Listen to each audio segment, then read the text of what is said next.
All right, I think we are ready to start. Again, this is Kim Brannon. I'm the Director of Assessments for Special Populations at TEA, and this is the TELPAS Alternate Pilot Test Administrator Training. First off, I want to say thank you to every single one of you who have volunteered. We could not do this without you and create this new assessment. You know, our goal for this assessment is that it provides valuable information for a student population that previously has had information back that may or may not be so helpful to them. So we really are looking forward to hearing your feedback on how our holistic inventory worked with these students. Today, presenting will be Esmeralda Cavazos, the manager of TELPAS, Angie Wilkins, the manager of START 2, and Lois Newmeyer, who is on our TELPAS team and leading this project. We are really just going to go over what's in your manual if you've received those materials so far.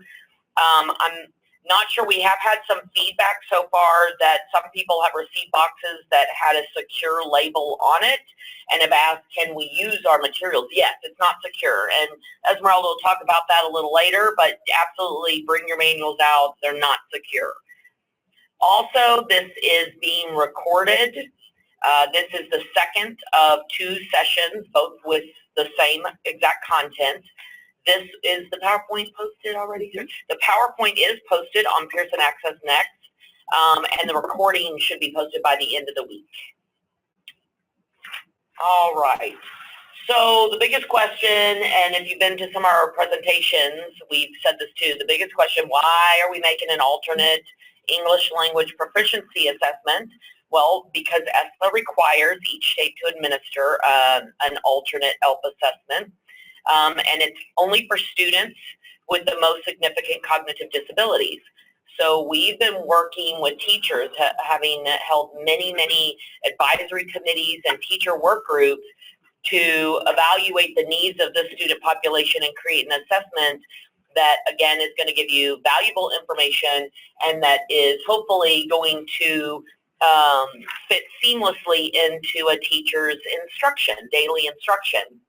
We felt very strongly here at the agency that we did not want to have teachers doing additional training and calibrating, and we did not want to add an additional preview window for creating materials.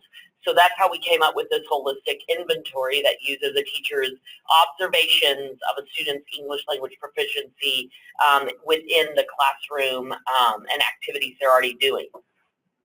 Just to give you an idea of our timeline, so we started out in fall of 2017, and we continued on until the spring of this year. We have developed a theory of action, which is basically why are we doing it and what we hope the outcomes will be. We've developed alternate proficiency level descriptors, and example observable behaviors for each domain. Now, we took all those to multiple teacher committees. With those committees were made up of half experts in low incidence disabilities and half experts in bilingual ESL. And those groups were put into tables with each other, and they have developed all of our observable behaviors, basically wrote the text items, so to speak, and have reviewed all our documents, and they've been different groups at each time. So we've had a lot of teacher input throughout this process. At the end of this month, in the first week of May, we're doing the pilot test in the cognitive lab.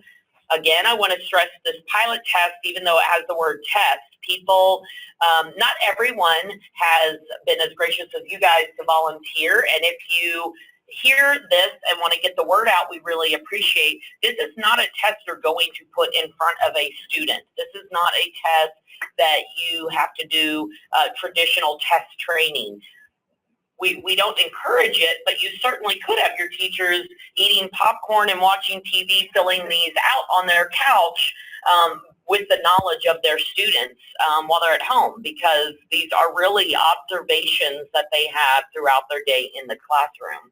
So again, if you know anyone who hasn't signed up yet for the pilot test, it's not too late.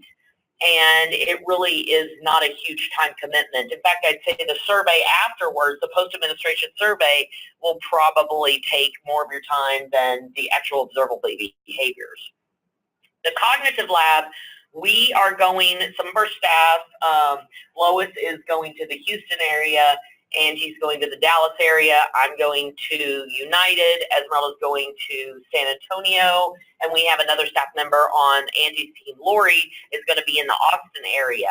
So those are actually interviews we're going to be doing with teachers and get their thoughts on the observable behaviors and whether their students could access all of those holistic behaviors. We're going to be collecting and analyzing the pilot test and cognitive lab data and all the survey results in the summer, and probably bringing back our advisory committee once again to make final decisions on this assessment. And then between January and February of 2019, we'll be doing training, and our test will be administered operationally for the first time during the TELPAS window. And then, of course, in the summer after that is when we will conduct standard setting and then report results. Remember, any time that a new test is made, standard setting happens after that administration and results happen after that. So just like this year with the new TELPAS listening and speaking and the shorter reading test, you don't get your results at the end of the year as usual. You'll get them at the end of the summer, August 15th to be exact, because we have to do standard setting in June. All right, I'll hand it over to Esmeralda. Good morning, everybody. So I'm going to be talking a little bit about the PLDs and some of the things that we developed with this new assessment. So for us that are familiar with the general TELPAS, we have the PLDs, and those are the ones that are used, for to holistically rate students in listening and speaking. This year, of course, we have the online listening and speaking test. But in this case, there's a sample of the K-12 listening PLDs. And as you can tell, there are 4 levels of English proficiency that are on these PLDs. These are the ones that are used for the general TELPAS. And as we started looking at the general PLDs, we started determining, discussing the fact that perhaps some of the descriptors that are in these PLDs will not necessarily be accessible or be something that the student population that we are targeting, maybe not be applicable to the student population. So in reading over the PLDs, we determined that we needed to develop some alternative PLDs, and that is what you're going to see on the next slide. On the next slide, it has the alternative PLDs that we developed, and as you can tell, there are 5 levels in the alternative PLDs. The reason for that is because, like I said, when we looked at the general PLDs, we determined that we needed to make sure that if we are going to be using these PLDs with these students, that we needed to make sure that they were able to show some type of growth. And so we broke it down into 5 different levels. Now, if you'll notice, the levels are like 5 levels. They are in the same format that the general PLDs are. They'll have the summary statement on top and the descriptors that are underneath them. Now, these alternative PLDs, they're kind of loosely aligned to our kind of our beginning intermediate levels of our general PLDs. Like I said, we wanted to make sure that we are having these students an opportunity to show growth. That is why we have 5 proficiency levels. And like Kim said, this holistic inventory is still aligned to the ELPs. That's one thing that we looked at. We looked at the ELPs. We looked at which ELPs we thought these students could be assessed with, which ones were accessible to them. And it's based on the PLDs, but of course, in this case, for this assessment, we developed alternative PLDs. And this is one of the examples. We have the grades 2 to 12 listening here in this slide. So as that was kind of the first step that we had in developing the assessment. So now we had our alternative PLDs, and then we started creating what we call our observable behaviors. Now, the observable behaviors, like Kim said, I know that when we say about an assessment, we said, we're all kind of familiar with that same format, that there's test items in front of a student, or, for general TELPAS, the teachers are holistically rating students in some cases, like in writing. These are kind of like test items, but we're calling them observable behaviors for the reason that this is going to be based on what the teacher observes, the student, and the teacher's familiarity with the student. So on this slide, you'll see an example of a reading observable behavior. And like I said, this is what the teachers are going to be using when they're going to be assessing their students. If you look at the example, like I said, it's a reading 2. It has the 5 levels. It's based on, the observable behaviors. These are what the teachers are going to be using. And there's going to be 10 for each language domain. You can use the observable behaviors. You can go back and refer back to your alternative PLDs to kind of see if you're, and I know that Lois is going to kind of give you more information as to exactly how to use the observable behaviors. But the alternative PLDs are there for your use and to ensure, like, am I on the right track? Is this clear? And then you will go ahead and go look at the observable behavior. You'll determine if that student fits in what level that student fits at. And one thing about those alternate PLDs is we have a question in our survey or interview that actually asks, how do you see yourself using them? Because traditionally you would use them at the end to make sure your composite score fits with the level that the proficiency level that your student is in. Right. And so we want to kind of get an idea of if you used it or how you envision yourself using right. it. Right. And some teachers might use it in the beginning, right before they do the assessment. Some of them throughout the assessment, and some of them kind of toward the end to see if maybe they are on target as they made these judgments on these students. As far as the student eligibility requirements for grades 2 to 12, we mentioned before in some of the trainings we've had and also in the manual, this assessment is for those students who are classified as left. They have to be receiving special education services, and they meet the participation requirements for STAR Alt 2. If we have students participating in this pilot test, you are not required to document that in the student's IEP. The student eligibility requirements for K2. For left students that are enrolled in grade 2, we really want those students only if their ART committee has already determined that they're eligible for STAR Alt 2. If the ART committee and the LPAC still have not met and have not made this determination, there is no need for these grade 2 students to participate in the TELPAS alternate pilot test at this time. For K1, because our decisions are not made for K1 students about assessments, they will also not participate in the pilot test. But we're going to have a little bit more information about K1 later. I think Tim already kind of shared that. Yeah, I can do that real quick right now. So with our K1 students, what we have determined is that since TELPAS already assesses students using a holistic assessment for that K1, that we would just let students in those grades go ahead and take that holistic inventory, that if that's accessible and it has been accessible, that they can still use it.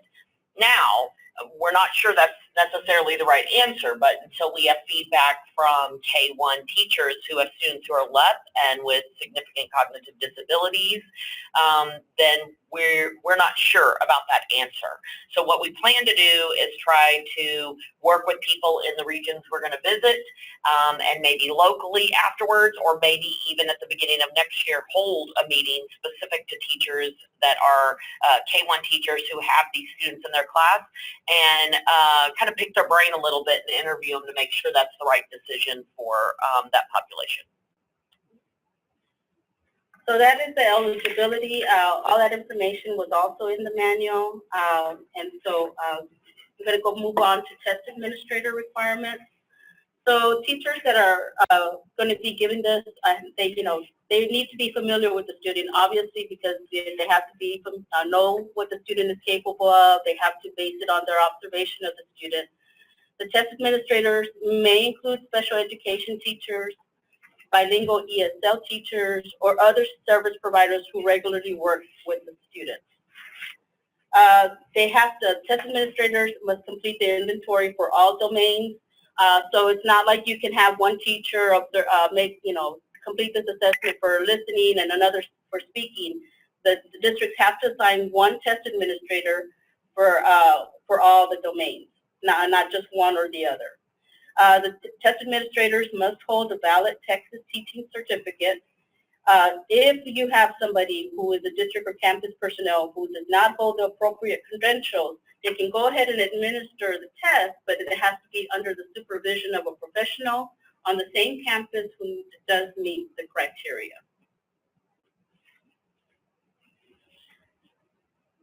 Okay.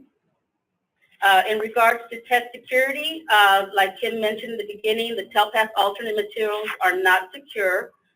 However, any student data is considered secure.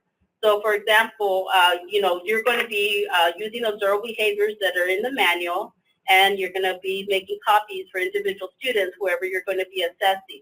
Once you have a student's name on it and you start making notes, making observations, that information must be kept confidential just like any other student data. That information as far as the test security is in page 3 of the manual. The testing personnel who transcribes the observations into the online system must also ensure confidentiality because, again, you're dealing with personal student data.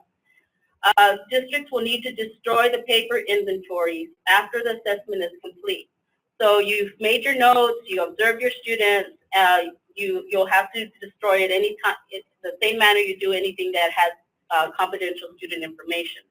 However, for those districts that are participating in our COG lab, we ask that you keep those holistic inventories because that's going to help you as we're asking you questions about your students, your experience with the assessment, and so that would be also that will help you give us the feedback that we need. Some of you, like I said, work with that participating in the COG lab. We're going to be going out there to ask you some questions. And so maybe you have some notes about the language that was in the observed behavior. Maybe you feel like some of those observed behaviors maybe were not accessible to all your students. So those are the kind of notes, and on top of the student data that you're going to be collecting, kind of keep that in mind if you're participating in the COG lab to kind of take those kinds of notes as well, because that will help during our classroom visits with you. Anything else anybody else to add? Laura, do we have any questions that fit in this area, or do you want us to wait till the end? Following what this area is. Oh, test security and administration. We'll do it at the end. It's all right. We'll get the questions at the end because we have different people fielding those versus presenting. So. Okay, this is Angie, and I'm going to talk about accessibility.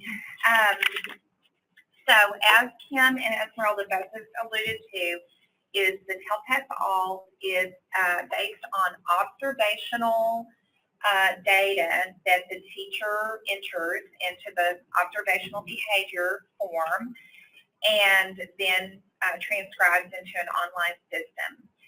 Because you are basing your decisions on instruction that has been going on throughout the year, then student accommodations that are listed in their IEP obviously are going to have been in place. So when we talk about accommodations that are allowed for TELPAS All, they are the accommodations that are listed in the student's IEP that they regularly use in instruction. Now, with that, there are a very few exceptions to specific accommodations that would nullify the performance indicated on the observable behaviors. Teachers will note this by little footnotes. They will see where we have listed accommodations that they cannot use by a small footnote on the alternative PLDs.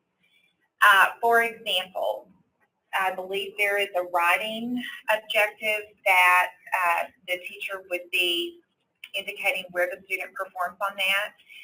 As a committee, and the advisory committee that we use to help review these, we decided that someone using a voice output device that only has pictures on it would not be allowable in that particular observable behavior. This one requires the ability to write with letters, and so because of the specificity in that observable behavior, you would have to be producing written language there. So that's just an example. There are very few of those, and like I said, they're marked on the alternate PLD. But all in all, it should be the same accommodations that are used in daily instruction. So when we began to talk about how listening, speaking looks different in TELPAS All than in TELPAS, we looked at the TELPAS definition of the 4 domains, and we refined that to TELPAS All. For example, when we talk about, the listening skills of the students that are taking TELPAS All, we added in that we would see their listening performance or we would be able to know that with their ability to understand spoken or signed language. So we added that into the TELPAS definition, the TELPAS All definition. For speaking, the TELPAS All definition of that is the ability to use spoken language or alternative communication appropriately and effectively. So you can see how we're thinking about how that student speaks the spoken English language a little bit differently for TELPAS All. For reading, the definition includes Braille and the ability to comprehend and interpret Braille. And then for writing, we added in alternative communication there also for the way that students would produce written English text. Those were important things for us to decide as we went forward in thinking about what we're testing with TELPAS All. So in addition to the allowable accommodations for TELPAS All, we also had to think about response modes. So for those of you that are familiar with STAR Alt 2, the response modes that we have written for TELPAS All are going to look very familiar to you. And just as a reminder, for purposes of TELPAS Alternate, English is not limited to the typical spoken or written English of other state assessments like I just described. We've adjusted that just a little bit for TELPAS All. Teachers who are evaluating how well their students participate in classroom activities in English should take into account whether an alternate response mode is an appropriate way for their students to demonstrate proficiency. So when you look at the chart that lists the different types of response modes, like I said, if you're familiar with STAR Alt 2, these are going to look very familiar to you. For listing domain, we have listed the things that are allowable for TELPAS All for a student to use as a response mode. Same way for speaking, we've listed the allowable response modes there for speaking. On the next slide, we've talked about reading and writing, and so those are going to be familiar to you. They are not exactly the same as STAR Alt 2, but we started with that in mind and then kind of shaped it for TELPAS All. I think Lois is going to talk to you now about just general information regarding holistic inventory. Good morning, everyone. So for the test administrators who are going to complete the holistic inventory, they're actually going to complete the same observable behaviors for each student who's participating. There are 10 observable behaviors per domain for a total of about 40. Actually, that about is 40 observable behaviors for the entire inventory. So when the test administrator looks at a specific observable behavior, they are to consider the student's use of English language. And then they are to select the behavior that best describes how that student performs most consistently. Think about that overall selection that they make should be based on a consistent demonstration of the skill. Not just a one-time, so yesterday, so, the student did this, last week the student did that. How does that student most consistently perform over time? Because for this inventory, it's really more appropriate to observe the student's use of English in a variety of instructional settings over a period of time, and that's what we want you to do, to think of it over time, over a length of time. And because of this, really the test administrator is not expected to have to conduct any specific classroom activities for the pilot to be able to mark the observable behaviors. So as you prepare to complete the inventory, it's important to go ahead and review the manual. If you go through, note any questions about the process, about anything that you see in there that you don't understand, and if need be, go ahead and contact us at Student Assessment so that we can resolve your questions for you before you complete the inventory. At the back of the manual are the observable behaviors for each of the domains, and you remove those. They're incorporated paper, and you can tear them out. I know we say that you can make a copy for each student participating in the pilot, but it might be possible that you received enough manuals at your district for the students, and you can just tear them out of the test administrator manuals and not have to make any copies. It just depends upon if you have enough with the manuals that you received. So, when you're completing the holistic inventory, you've prepared, you've gone through, you're ready, it's time to complete the inventory. You're going to choose a student and a domain. You can do any domain you want to begin with.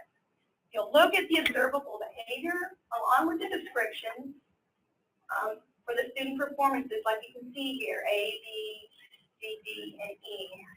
Again, like it doesn't matter which domain you do first. Within that domain, it doesn't matter the order of the observable behaviors that you do. We have, I made a note at the bottom that we have a glossary. We've included a glossary that explains some terms that we thought might need some more clarification. Like if you look over at D on this observable behavior, you see high frequency, the code words or phrases consisting of a few simple high frequency words. Here, that's that same observable behavior, and I've also taken a shot of the glossary term, the definition for high frequency words. So as you're going through and maybe there are a couple of terms you're not quite sure and you need some more clarification, be sure and check the glossary that's at the back of the manual. All right, so again, you're completing the inventory. You've got all your terms clarified in your mind. You've used the glossary. Go ahead, think about the description that closely matches the student's performance most consistently. I think we've said that a couple of times. It's over time, most consistently, how does the student perform? Then think about how well the student has demonstrated the ability to understand and use English when learning the skill, and then also when practicing these skills in the classroom setting. Then you thought about it, you're ready to make a choice. Maybe you've taken some notes. This is an idea of one way that you can make some notations on your observable behaviors. Check mark circles, dates, activities, whatever you need to be able to answer and to mark a response. After you've completed all of your inventory, you've done all 40 observable behaviors, either the test administrator or if you've got a designated testing personnel that's going to do that for you, will go ahead and transcribe their responses into the assessment management system. If you're familiar with TELPAS, you've had to transcribe for TELPAS, or you have had to transcribe for StarAlt 2, then you're familiar with how this process works. You're only going to mark the letter that corresponds to the description for each of the 40 observable behaviors that you've marked on your paper document. Just as a note, there aren't going to be any reports to districts regarding any results. There won't be any student-level consequences or decisions that are going to be made from any of this information. The districts just won't expect any kind of results to be reported based on this pilot test. For transcription, we went ahead and inserted a couple of screenshots. There may be some of you out there that are not familiar with TELPAS, the STARL 2, and the transcription process. These two slides, this slide and the next slide, just really kind of illustrate the process for being able to transcribe your observations. As it was said earlier, you don't need to keep your notes unless you're going to be involved in the COG lab. You actually will destroy the notes, especially the notes that have responses on them, because those are now secure materials. But if you're participating in the COG lab, you will keep your notes to use as a reference during the interview. One thing, Lois, will you go back to the transcribing observation slide? Which slide? The one before the 5 Yeah. to 8? This one, just one note we caught on Monday's webinar. So this screenshot is not going to be accurate to what you'll see in the actual system when you transcribe your responses. Right now you'll see on the left-hand side it's listed as questions 1 through 40. That's not what our observable behaviors are listed as. They are listed by domain, number 1 through 10. So it'll be like the listening domain is L1 through 10. Speaking is S1 through 10. Pearson has corrected the system that you're going to transcribe your answers into, and they also will show the L1 through 10, S1 through 10, et cetera, not this questions 1 through 40. So if you are a test administrator or you're going to be training your test administrators, make sure you point out that the manual screenshot is not correct. Thank you, Kim. After you are finished transcribing all of your responses to the observational behaviors into the online system, and it's really, really important. I know that Kim said earlier, this post-administration survey will probably take you as much time, if not more, to complete. This is where the valuable information will come from the teachers who have participated for us to be able to make decisions going forward. This can be found on the Pearson Access Next site. The webinar will be posted about where the arrow is under TELPAS Alternate in that column, right there. If you need, for any reason, an electronic version of the Test Administrator Manual, you can find it on Avocet under the T's, under TELPAS. And then also you can find it on the TELPAS Resources webpage. Additionally, you can also find it on Pearson Access Next under that TELPAS Alternate column where the survey is going to be found as well. You heard earlier the webinar has already been posted on Pearson Access Next. The PowerPoint, the recording will be posted by the end of the week. And then, yes, the recording will be posted by the end of the week. I think we're also going to try, are we going to try and have the PowerPoint posted on a TEA webpage? If we can get it May 508 compliant in time, but All right. it'll be on Pearson's definitely. Yeah. All right, so if you have any questions regarding TEA policy or the content in the webinar or about TELPAS Alternate itself, go ahead and contact TEA, the number indicated. If you've got questions regarding connectivity or technical difficulties, then you would contact the Pearson Customer Service Center. And on that note, we had a question about what if you haven't received materials, who to contact. In that case, you would contact Pearson, and you can check on the materials.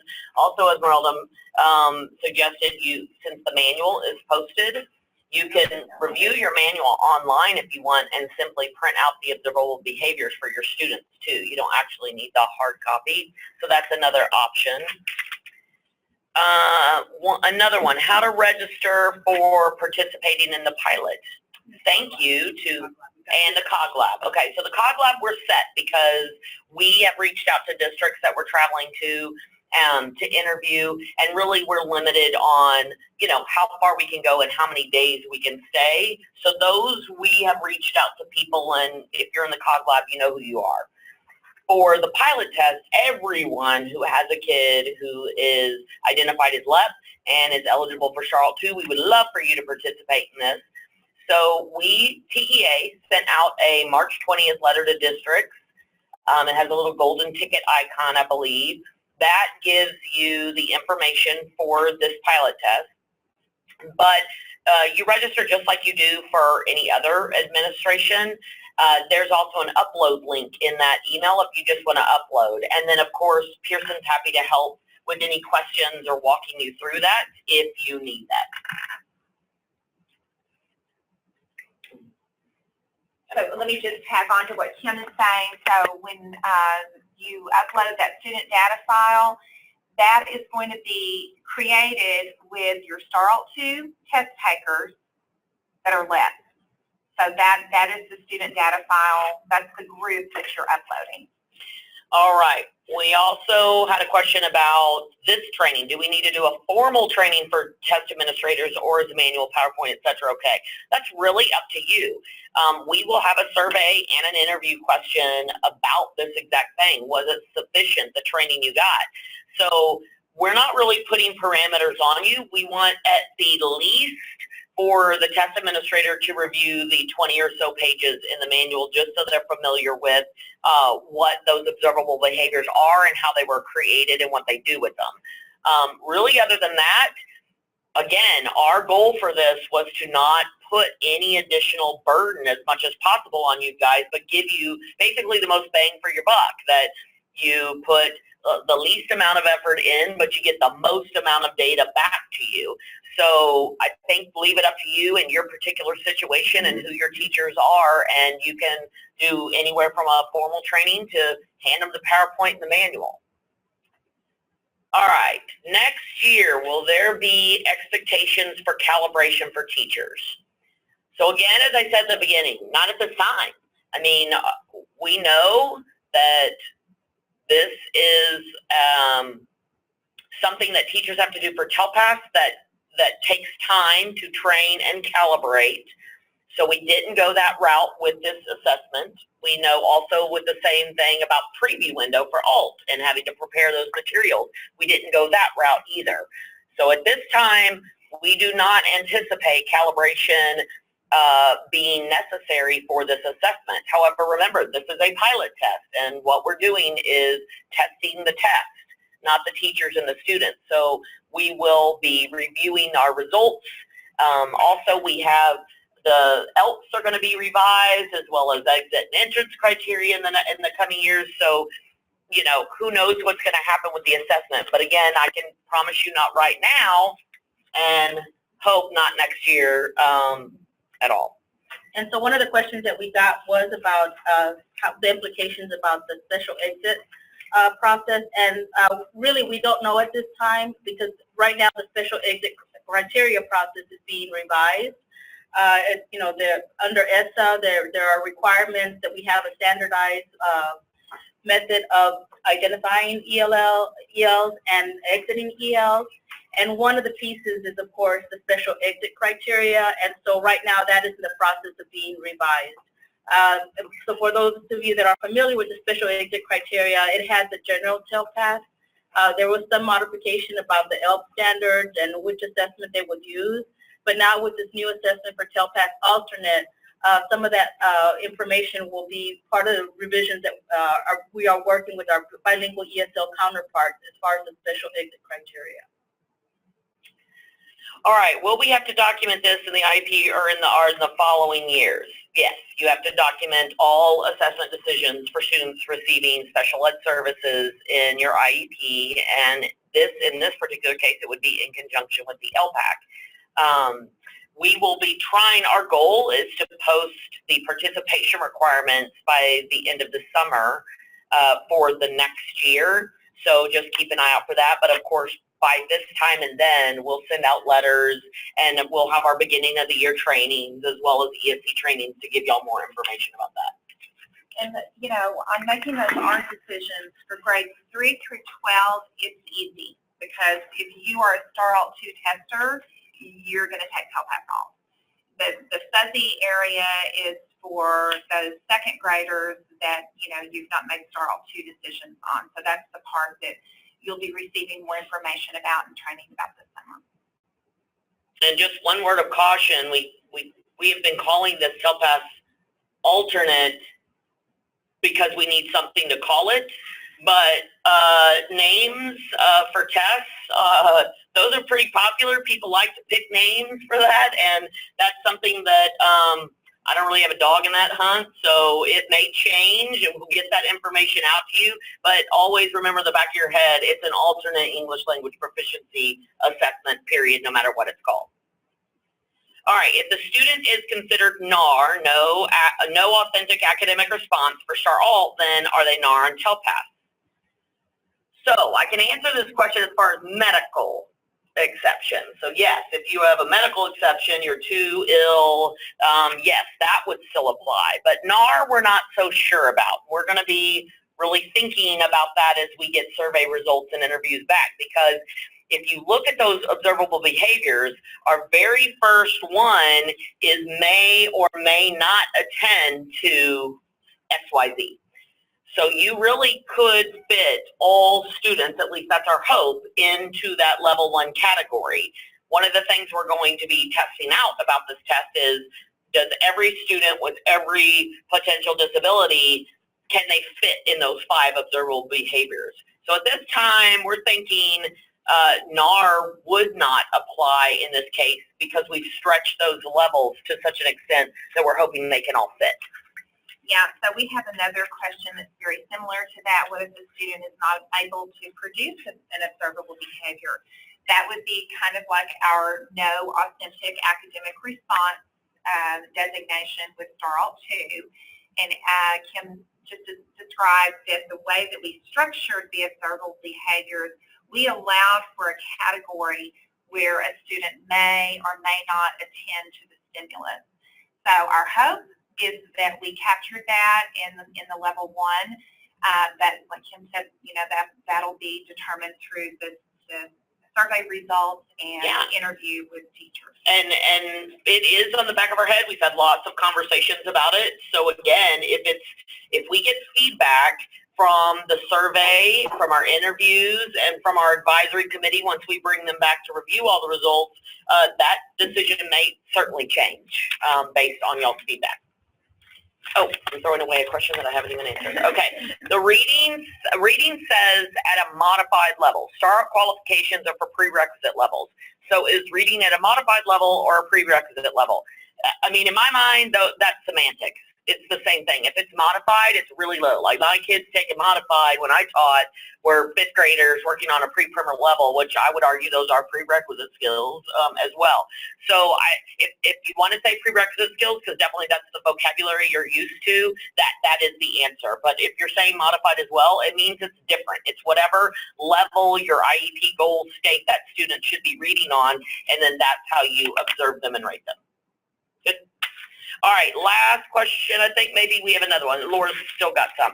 For K-1 students with significant cognitive disabilities, do we continue to make ARD exempt decisions like we have been? Do you want to talk a little bit about this one? I think initially, I mean, like we said, a lot of the feedback that we get is going to kind of guide our policy decisions as we move forward. We are hoping that with with K-1, based on the feedback that we're getting, we're going to try to determine if we do that, we will stay with the current holistic rating process or if that's going to change. However, even if it stays within the same holistic rating process, there are maybe some things that we may need to change as to what is allowed as far as listening, speaking, reading, and writing. How do we define that in TELPAS? And so that may eliminate some of the ARD decisions moving forward. Okay. Who's got information about this from the lawyer? So our next question is a parent notification requirements because of SPED students. I reached out to our legal department here for the pilot test because we are going to be going into classrooms. We are not going to have any interaction with the students in the classroom. Really, it's going to be an interview with the teacher who has already given the assessment. And so there is a parental notification that we have put together. It was looked at through, by the legal department within our agency. However, one of the things is your district requires a permission slip, then that parental notification may not, serve you in that case. But the parental notification makes it very clear that we are not interacting with students. We are only there to observe, and that is going to be sent out to those districts that are participating in the COG lab.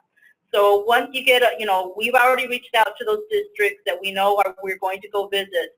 We're going to be sending out an email that, this is a confirmation that we'll be there on this date, at this time. These are kind of the expectations that, once we get there, what the expectations are, that you have given the assessment, you have your notes, and that parental notification will be attached with that confirmation email.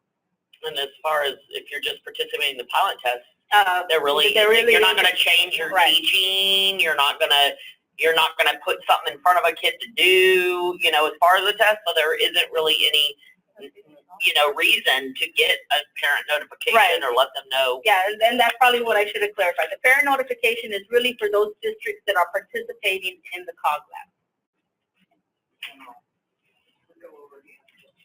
lab. Okay. Can we exempt students from certain domains like in the regular TELPAS? Not that we know of at this point. I mean, we have created an assessment, again, going back to the observable behaviors, that our intent is to capture everyone in those 5 levels. So all the way from a kid who may or may not attend to something, all the way to a kid who reads or writes or responds, etc. So again, it's a pilot test, so these questions are the same ones we have, and that's why we're having a pilot test in the COG lab. But I will say the design, in the way we designed it so there would be no exemption. And let's go back to why we're developing this. This is an ESSA requirement, and they want us to reduce the number of students that are exempt. And so that is why this assessment was designed to include all students. And I know that you may or may not have an opportunity to have already looked at those observable behaviors, but I think Angie and Kim have already mentioned this. There is one level in there that the student may or may not attend. So it should encompass all your students, and hopefully, that's where we need the feedback. Are we on the right track with this? But really, the whole main goal of this was to reduce the number of exemptions and make sure that we're assessing all eligible students. Yeah. All right. These are just some general questions about materials. What materials will districts receive? When will we receive them? Deadline for pilot registration. So I believe our deadline was all the way up to the May 4th deadline. So technically, the morning of May 4th, the last day of the pilot, you could register some students. Unless you're a COG lab, you cannot wait till True. The COG labs, you cannot do this. So y'all just cover your ears. But anyone just doing the pilot, you technically could register that morning, print out your observable behaviors from online, fill them out right then, and put it in. You already know your kids. So it would just be from the classroom activities in your memory of that you'd be filling it out. And then as far as what materials, I think it was just the manual, one per student, which is way more than you're going to need. And that's why Lois was saying that you can either take the observable behaviors out of all the manuals or make copies if you want. And then again, with those, that little manual, if there's no confidential information, you can keep it or recycle it. If there's confidential information, you need to destroy it. When do we receive them? I think things have been, shipped out to people who have registered, although I know people are registering now. But I think as soon as you register, immediately your materials, which are the TA manuals, they're shipped out. Unless you wait till May 4th. Yes, right. Unless you wait till May 4th, you probably can just go and bet you're going to get it online. And so if you register students, up until the last couple of days, then, of course, you're not going to get the materials at that time. But all the materials that you need to do this assessment are in the manual. The instructions are in there, the observable behaviors are in there. So there's really no need to have to wait for materials because everything that you need is within the manual. Yeah, and then it looks like this is one of the last questions. Can the test administrator submit the observable behaviors to the campus test coordinator to transcribe into the online form? So yeah, anyone can transcribe it into it. You just need to have someone who knows the student be the test administrator, so to speak, and rate the student, and then that teacher or their designee or whoever wants to do it can take that load off the test administrator and go ahead and transcribe into the online form. All right. Any other questions not answered here? Yeah, okay, so that's all the questions we have here, but please do not hesitate to call Pearson if you have registration, materials, technical, where are things on your website kind of questions. Do not hesitate to call TEA if you have policy questions about this. Again, from all of us, Pearson and TEA, we cannot tell you thank you enough for, participating in this pilot, and it's going to give us valuable feedback. So have a great day, and thank y'all for participating.